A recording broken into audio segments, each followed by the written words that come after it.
Welcome to the Tug of Heart podcast on Strong Island Radio.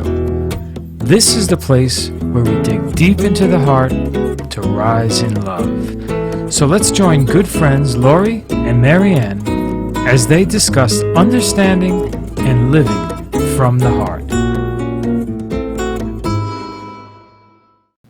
Hello and welcome to Tug of Heart. Today we are looking at heartfelt respect. And I am Marianne Franzese. I am here with Lori Cordova. Hi, Lori. Hi, Marianne. So good to be with you. Yes, I miss you when I'm not here with you. No, I think truly. different, and it lasts me just long enough till we meet again. Very true. It starts to unravel a little. I always say that, coming to the table is such an act of respect. It is. It is. Not just for each other, but in our case, for the heart, like really a dedication to understanding and living it That's right. better Oh my in a way gosh. that it deserves to be lived. That's right. And we live better when we see life better. And that's what we had kind of hit on when Maddie was here with us is, Marianne, are you in the same mindset where it's like seen and recognition? And by seen, I also count listening as seen. So it's a knowing kind of seen, right? Absolutely. And you know what I saw? Like if two ears are put together, they form a heart. I'm like, I love listening is the heart, is the way to the heart. True listening. Listening with both your ears, seeing with both your eyes. I had this little, which I actually just happened upon it on accident as I was messing around avoiding thinking about respect. But it was so appropriate. It pushed me right back into thinking about it.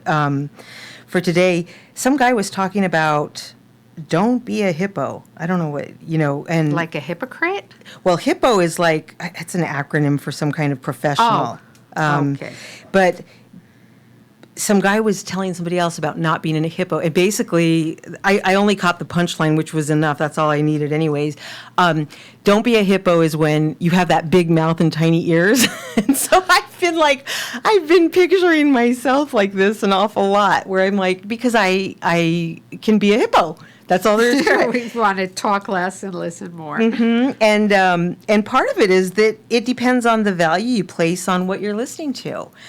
And I was thinking, just as I was hearing our little theme play, and I was looking at you over there writing your notes, I was thinking, a lot of times where respect is, I guess, defined inaccurately, is it places a value, right, on who is respected or what is respected, and that becomes very situational. Yes. You're not the same to me as to somebody else. Who gets respect? Is it respect for your elders? Let's just hope that's universal. But what about children? Do you earn respect? Do you lose respect? And what does that look like? What does it really look like? So as I was hearing the song, this is what I'm thinking. Now, Marianne, what goes through my mind? What is respect? Seconds before. And I was thinking, instead of misdefining respect as a value, a sort of value that we give, like a qualifier of who we're giving respect or what we're giving respect to, what if you and I just kind of look at the value of respect itself? In that scene, respect, as I said before, Re-seeing. Spect is that speculative nature, to see, and then re is to return and see again, closer, better, more carefully, and anew, hopefully, ideally, right? It's such a nice opportunity to think that and to come from the premise that we will never see anything fully the first glance. That's right. We do need to look and Do you ever look have to again. see movies a few times to get them? Yes. I don't and know to what- just get the subtlety. Do you or ever the see it again and beauty. you're like, I didn't even know that's what this was about? Yes, it takes a lot to process. That's who we are. The wholeness. Yes. The wholeness of it. Absolutely. You know what? I love that you just said the wholeness, because I had used the word wholesome this week, and I was thinking, why does wholesome have this connotation of like cookie cutter, just proper something deserving? And I'm like, no, I want to go back to being wholesome and provocative if I want, but wholesome in the true sense of that word. What is right? it? What is it to you? Wholesome, Yes. like becoming a wholly integrated and operating as a person kind of like that has some kind of internal loyalty going on, Yes, right? absolutely. And I think it is connected to just the natural beingness. Right. And again, the ingredients that are pleasing and not so pleasing. They're part of the whole, and the heart can hold it all. That's That's just right. the goodness of humanity, that human beings are inherently good You had and wholesome. I don't know why this makes me think of it, but you were talking about natural, right? The natural just now. Yes. And if there's anything else as important, I can't think of it right now, that I would like to convey talk after talk or return to the same talk. It's that we're never like asking for a conversion or a new way of thinking we're not forging a path. We're asking just like to see things for what they are in their natural state. Like how we're made to be, who we're made to be, and honoring that, which is respect also, right? By being it, by living it, by being, Lori's made a certain way, quirks and all, and goodness, Yes. right? But me being true to myself is to do acts and to respond to the world and give to the world how I've been made. Even, and it's very hard to do when we fall in judgment of others, or even more sadly, I think, ourselves. And that's when people don't see you with clarity. Just before we had come in, you were telling me that you'd had freedom in your heart, right? A little bit of Yes. freedom had entered your heart. And I think freedom comes by birth. Listen to me, because I've had respect for you saying that. Listen to me talking about this. I think it's a birthing, and we birth it by claiming it, and we claim it by accepting who we are and then living it. And then living it is just like we apply it to everything around us that we interact with, and that is this birthing process where we birth ourselves to the world. That was Lori, not Marianne, saying, in case you guys don't recognize the whiny voice. Why? Why are you looking? Because I sound like you, but that's the beauty of it. That's the point, Well, right? it's so interesting, because I was thinking that freedom is very, right now, very resonant for me of aging. And I recently participated in like a psychodrama, which is a form of therapy that looks at embodiment of different parts. And I got to play this part of the old woman. And in the role of the old woman, the quality of freedom was assigned to me. Oh, wow. And I felt the freedom that comes with having let go of so much, right? Life is such a process of letting go. And even in the embodiment, like I felt the natural gravity of everything dropping. I love that. Sagging, like the mind, all the thoughts from the mind just sagging down into the ankles, and the skin being flabby. But the most important insight I gained in the role is that I was able to truly love all the parts of my life by that point. Oh, that's even the amazing. parts that were like so annoying, or the parts that were even mean to me, and it was, you're part of this life force, this appreciation for Marianne, all the facets of me. I had an epiphany of this. Did you? I'm so serious. Where I pictured a time in the future where I would just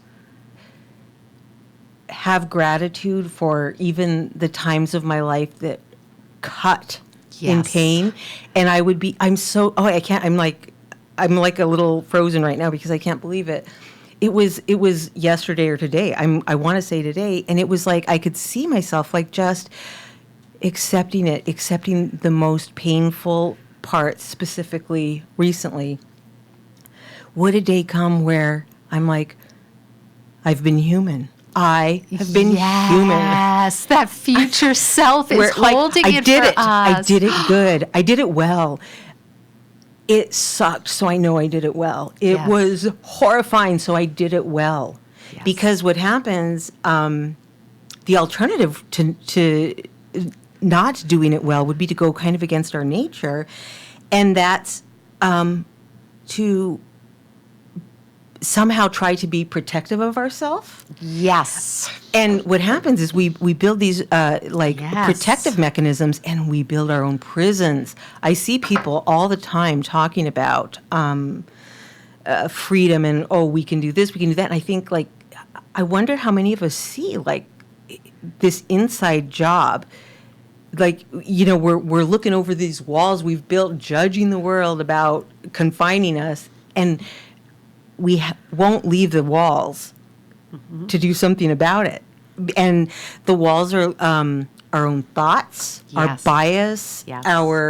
even when we limit our imagination to those thoughts, right? Like you had to do the old woman, and I can remember this feeling of like, to take the stage when you were saying this. Have you ever noticed, like, when you were younger, younger, now, whenever, but I think it's more of when you're younger, and you do something in acting. Everybody's given a role. You hear somebody else's role, and my gosh, if your creativity bells don't go off, I could do this, I'll do this, I'm going to pound on the table so they know I mean it when I'm a teacher, I'm going to clap my hands, I'm going to do this, I can physically do this. They come and they give you your role, that name, and you're still, because your creativity's suddenly zapped, because like we don't yet have that freedom. But there's this like lack of inhibition in hearing what other people got. Oh, why couldn't I get that? I know it, or to know an answer, or to have to talk about something. Well, right? and that, is the desire to be chosen for a different role. Oh, amazing! Yes, Right? I That's love what that. Mm-hmm. that role, just that the desire wakes up in you, means that role is in you somewhere. You know it. It's living there. It just has to emerge, and maybe it's hiding behind one of the walls. And what I've come to know about the wall is, if we respect it, if it can turn into, if we understand that wall was built with good intention. Oh, I like that. It was built to spare us, or to save us, or to keep us alive in some way. Maybe it is the wailing wall, the wall where we put our prayers in. It came to be. Marianne. I respect it. I respect you as a wall. But can there be a time in our future projection of ourself, which is so beautiful? You were projecting Where to every the time. wall you have made becomes an altar. Yes. That's what I feel like you're saying. And in becoming the altar, it gives you a way through it. That's right. To see what it's behind it. What was it protecting? Can we take whatever is in the wall, behind the wall, out, and in fact, like you said, celebrate it? Like, wow, that was the most beaten part of me.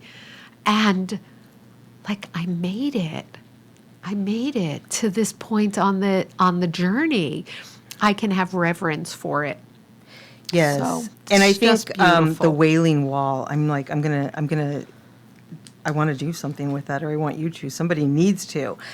When you talk of an altar, it's not, there's so many types of altars, but for our purposes here, it is a wall. It's a stack of rocks, of whatever, that just marks where you are so you remember. Yes.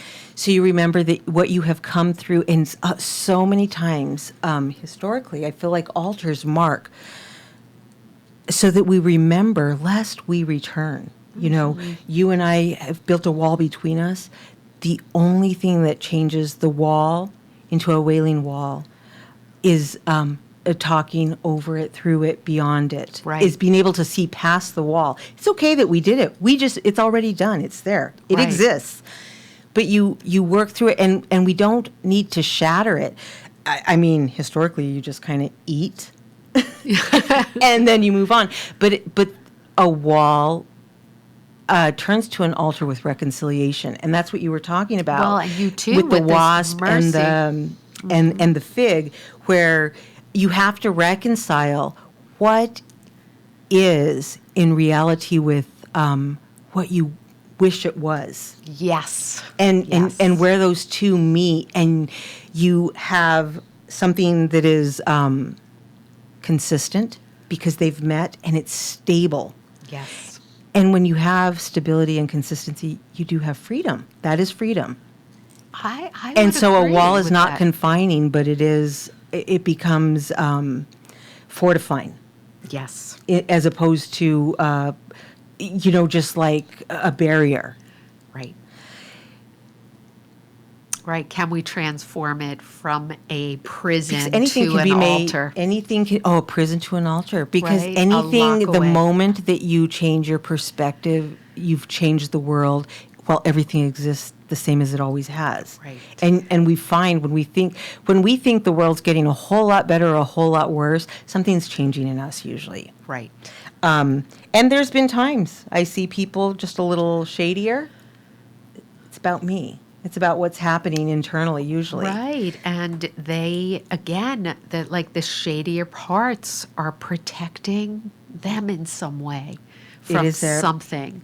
So, Well, and it's ours to value the scene, not to say, when I see a wall, when I see you being shady, when I see something that I don't care for. right.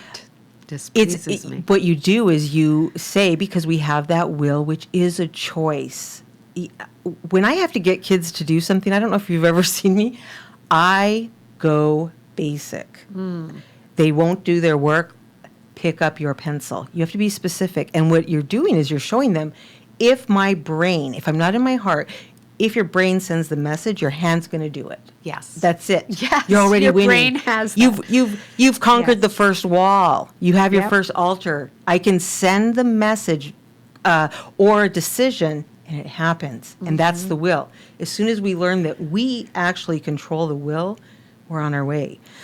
So when we see that value in just seeing, without expectation, without disappointment, without bias, without looking for judgment, where do they fall short of what I would want them to be? Because who can say that, right?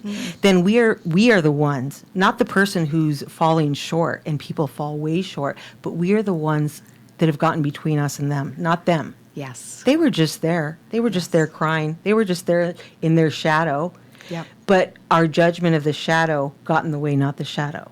And I think we have to see that, because the other, I think, just really precious thing about respect that's attached to that recognition is something you had said in the last one, is knowing the alternative.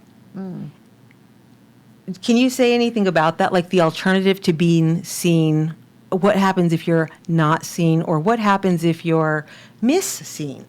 Well, right. What does it do to a person, or if or it's to children just in your work? you're being seen in a way that doesn't match with who you think you are. Right. Right? So there's really two forces there. One is to be able to adopt the curious mind, right, of the heart and say, okay, am I willing to just look at a part of myself that I don't think I am? Is it there? Or the other part is completely rejecting and closing off, or completely accepting and becoming something that you fully don't believe yourself to be, right? Yes. So because again, it's a lot about stepping into roles. Like, what role am I in? What position am I in? What do I need to pull up from the wardrobe? What do I need to? And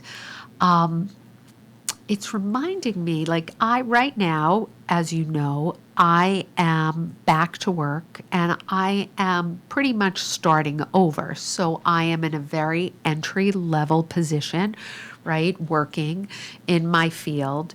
And I come home every day and, my kids who are home will ask me, so how did it go today? And I'm usually positive because I am learning a ton of stuff. But the other day I said, it's the same. I'm basically low man on the totem pole. They were like, oh, Mom. And then I was thinking about that. I was like, low man on the totem pole. Like, where did that expression come from? And now the respect I have for Native culture.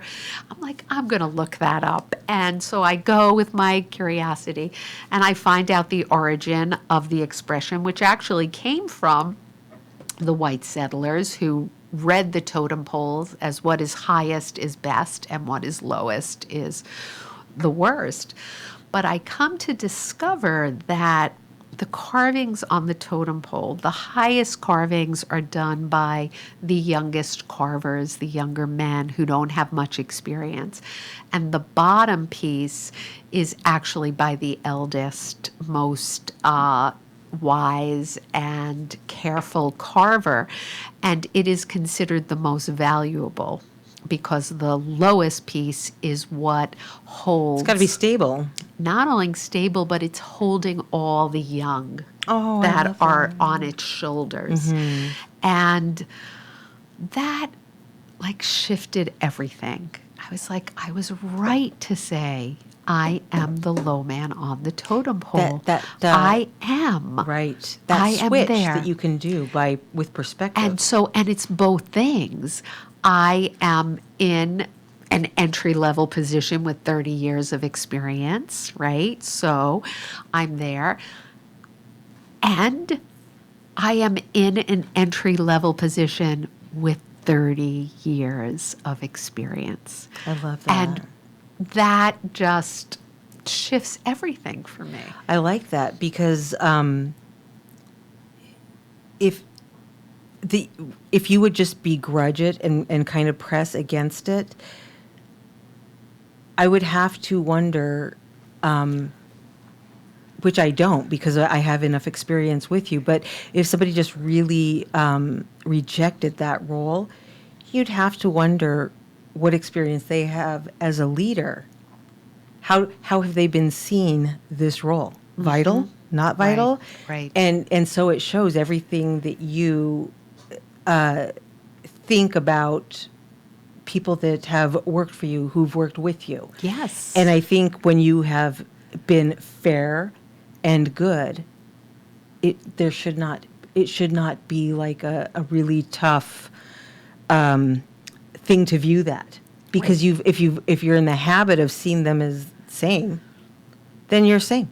Yeah.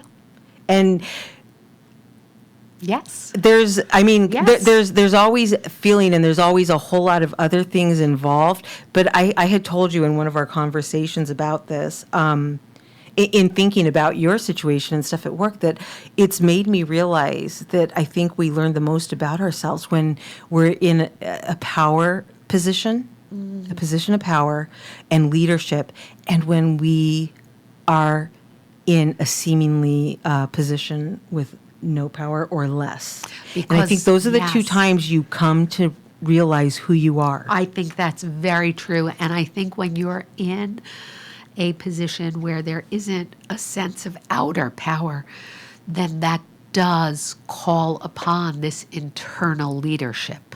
Oh, you bet. And the leadership, so much of our mission, right, Lori, is developing this heart-centered leadership towards self. Towards self. Well, and what happens is you're talking, you're back in the natural world as far as I'm concerned, Marianne. You become the center, and you lead at the bottom because you become this force at the bottom that has that draw, that gravity. And there's no shame in how the natural world works, and that's what we gain when we observe it. Yes, for The sure. beauty of it. And the other thing is when you're at what you're saying is the bottom and things gravitate to the bottom, they do it consistently and they do it Yes. with stability. It's Yes. repeatable. So it's good. It's good. It's not chaos. Right. That's when you have to worry if you're leading or if you're beginning. And I think people should start calling it leading and beginning only. Yes. That's beautiful. Because I don't really believe in, well, you know me, I don't believe in following too much anyways. I think there's beginning.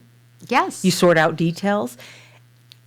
And to me, when you're beginning, as you know, because you're experienced with me, beginning to me always means finding out where the shortcuts are, what you can get away with, how far you can go. Right. That's, to me, that time, how I work within this network. That's fine. Yes. But while you're there, do you begrudge it and become the wrong kind of force, or do you say, of I course, embrace this is it. the best Yes. place to have a view of how everything works, and from this place, people will still gravitate to me because, Marianne, you will never not be a leader, period. I mean, I've said this, Mary Mo is Moses. You were born to be this. This I have no doubt about, and I have a hard time believing anybody who's interacted with you would doubt it either. Nobody said that means deification. No. And if you were, No, I'd have no, checked no. out ages ago. Remember, this Well- brings us back to our very first conversation with Tug of Heart. And it is back to what you were beginning to really put out as a theory last week of the humble curiosity plus the deep respect equals this disruption of bias. And it's a disruption of the social order of things. Excellent right? that it happened. God bless you. Yes, That's and it. That's all there is to it. I truly, it's too. I've said it on the air where I have been saying the prayer of God, make me an instrument of your peace, right? So I trust where I land is where I land, and it does bring me back to this kind of revolutionary spirit of the teachings of Jesus, where he's like, the meek shall inherit the earth. I'm like, oh my God, he was really turning the social order on its head. He did. Right? Because he's talking about. We spoke about wisdom being the way that God sees things. And we'll say his disciples, for whatever disciple people prefer. For me, it is Jesus also. And it's seeing things as they are. Okay? Yes. He did not contest his end. He didn't contest it.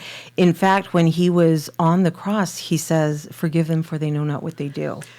And this is one of the things that I had been saying in our previous talk with Maddie.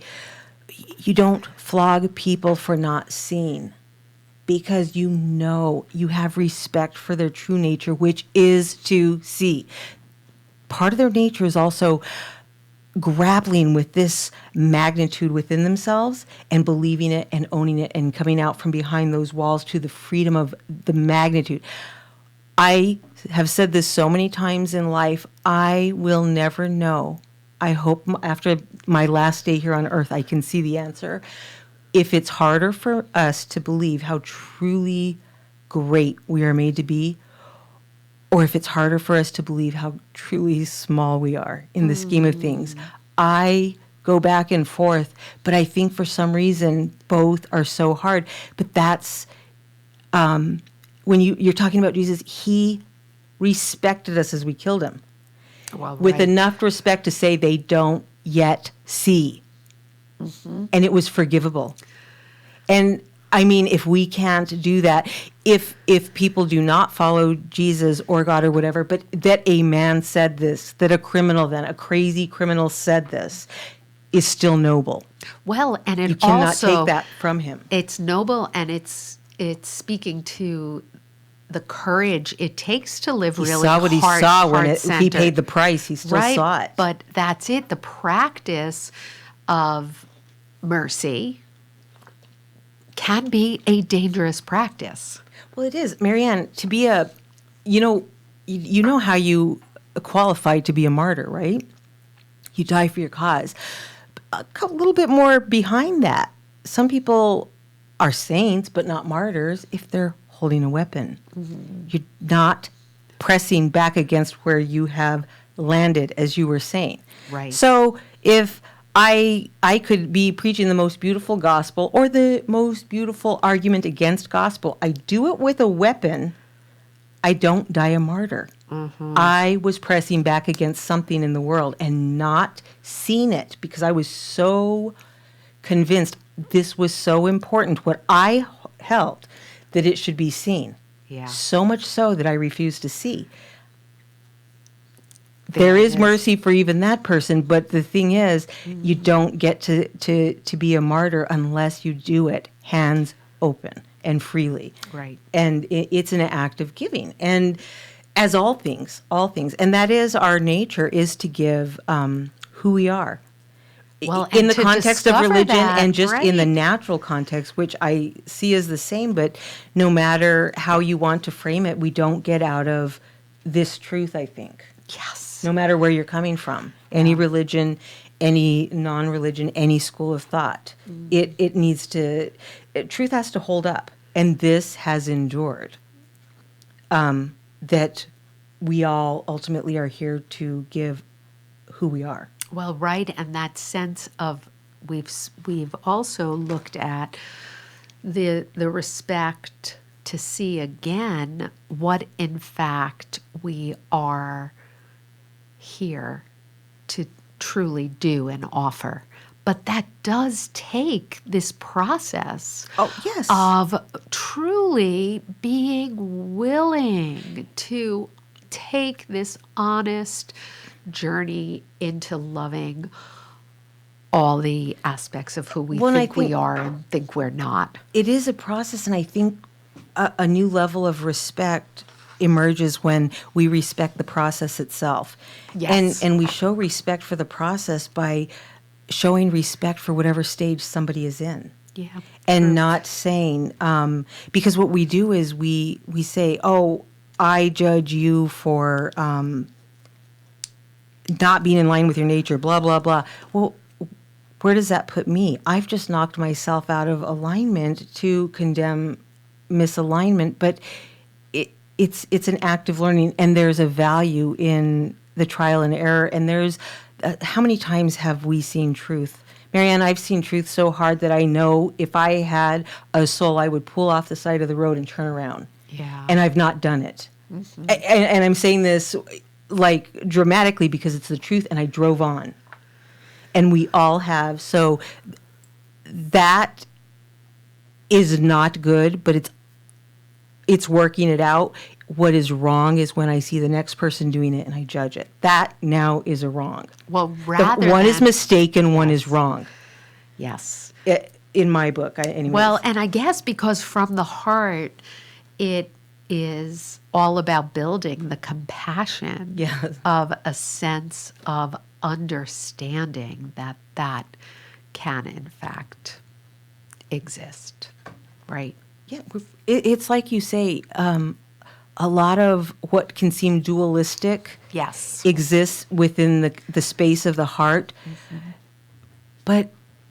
it's just working it out, and working it out is not oppositional. It's working it out. It's working it out. It's I love don't that. quite see. Yes. I still can't see. I still can't see. Yes. That is not wrong. That's just mistaken and not seen.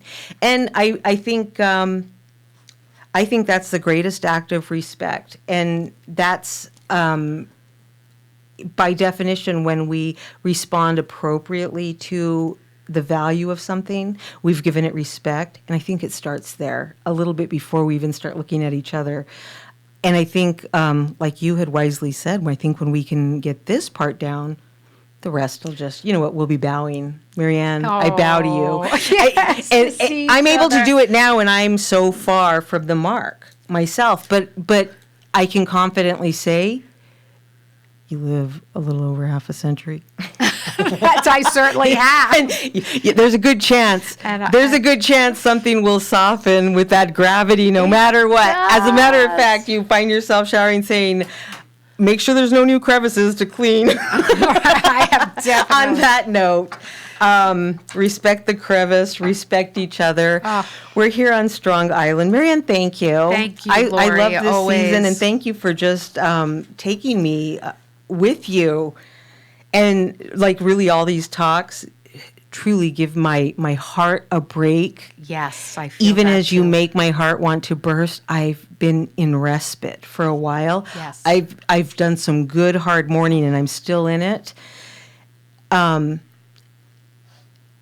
something else is happening. And I do believe the heart can hold two things, because there's something else, and it doesn't compromise great love for my little boy. It doesn't compromise pain. No. But it shows me that the heart can rejoice and suffer. At the same time, we can be working it out, but still have that vision, that sacred vision, which we call beatific. And you know what that means? It means happy. Yeah. It means happy with nothing existing that could remove that ever again. Oh, That's thank the beatific you so vision. much for saying that. That's beautiful. If you like us, go ahead and hit like and share. Go ahead and like and share Strong Island. Hi, Bobby. Thanks, Bobby. We're going to bring Bobby on soon to talk to us, too. This guy's amazing. Until next time, be good to each other, respect each other, see each other, and if you can't see each other, just don't be the hippo, okay? Be less mouth, more ears until you can see. That's great. Farewell. Farewell.